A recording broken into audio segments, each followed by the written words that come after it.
শয়তানও এত সুদ খাইতে পারে নাই যত সুদ খেয়েছে ইউনুস নামের এই বেয়াদব।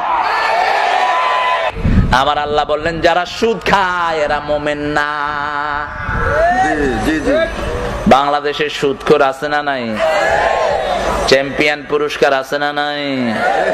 নোবেল পুরস্কার আছে না নাই?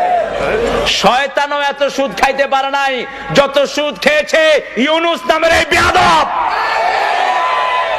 সেজন্য এই বেয়াদবের সাথে আমাদের কোনো সম্পর্ক, যদি তার সাথে সম্পর্ক থাকে মুমিন হওয়া কে বলছেন দিয়েছে। এখন একজনের চেহারা খুব দেখা যায় টেলিভিশনে, বাংলাদেশের মহিলাদেরকে বিভৎস করার জন্য গ্রামে গঞ্জে সুদের মতো কবিরা গুনাহকে পৌঁছে দেওয়ার জন্য সবচেয়ে বড় অবদান যিনি রেখেছেন তার নাম হলো ডাক্তার ইউনুস।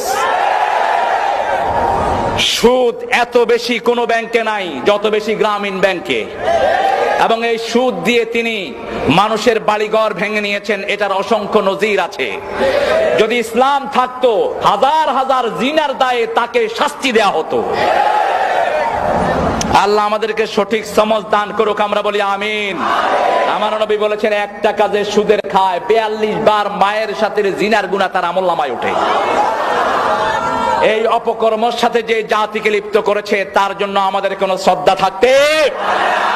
30,000 কোটি গতবার আছে, এইবার প্ল্যান নিয়ে গেছে। এ তো কথা কয় কম, কাম করে। আল্লাহ তোরে আরো বরকত দেখতে ইউনুস ভাই। ও কাগা, আল্লাহ তোরে বরকত দেখ। এ আমারে কাগা কই দেখছে। আমার একটা ক্যাসেট ওনাকে উপহার দিয়েছিল নিউ ইয়র্ক থেকে, তো উনি দাওয়াত দিয়েছেন। অনেক আগের কথা বলছি, প্রায় 2009 কি 10 হবে। তো অত্যন্ত অ্যাট্রাকটিভ একজন মানুষ। তিনি গেলেই মানুষকে এমন ভাবে সম্বোধন করেন আপনি তার ভক্ত না হয়ে পারবেন না। আমি গেছি, সালাম দিলাম, কয় বাজি অনে আরো বেশি গোসই গিয়ে দেন না, অনের উপর না, অনের হামের উপর গোসই গিয়ে দেবা। বাজি একজন বুক, একজন 6 ভাই 5 ভাইয়ের নামে নবীদের নাম ছিল।